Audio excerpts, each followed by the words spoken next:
In the vast, gray, and brutal theater of the Pacific War, the U.S. Navy faced an enemy that bullets couldn't kill: monotony. The mind-numbing routine of watchkeeping, the endless horizon, the same faces and same food for months on end. This grind eroded spirit as surely as salt water rusted steel. To fight it, the Navy deployed a secret weapon. It wasn't a new gun or a faster plane. It was ice cream. And not just any ice cream. This was industrial-scale, soft-serve morale, manufactured and distributed from one of the war's most ingenious bases, a concrete barge.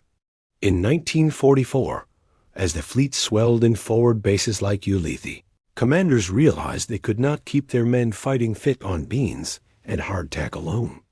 The solution was the USS Brickland, YOG-57.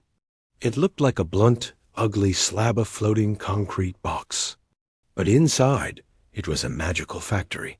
It housed massive ice cream makers, freezers, and storage for thousands of gallons of milk and sugar.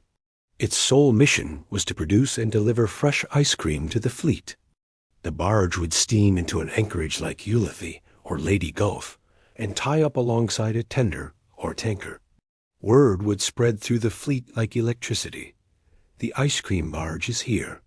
A line of ships would form, from mighty aircraft carriers down to tiny destroyer escorts. Each would send a boat over with a team and clean containers. The process was a solemn ritual.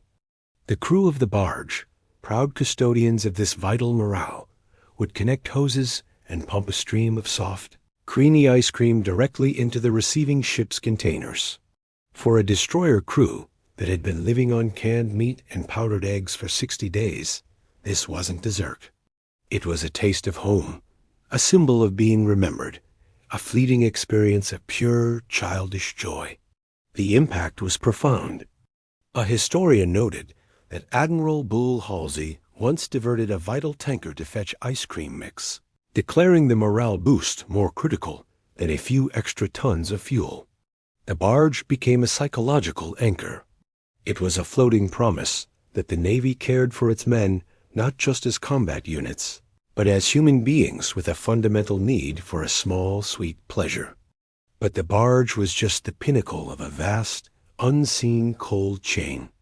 It relied on a hidden network of reefers, refrigerated ships, hauling milk powder and sugar from New Zealand and California.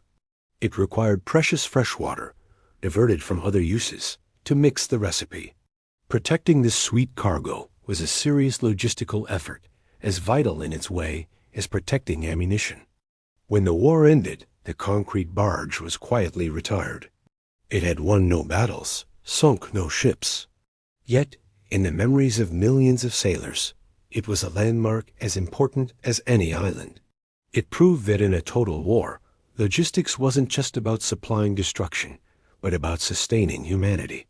The ice cream barge was the most delicious base in the Pacific, a fortress built not on firepower, but on the simple, undeniable truth that even in hell, a taste of something good can remind a man exactly what he's fighting for.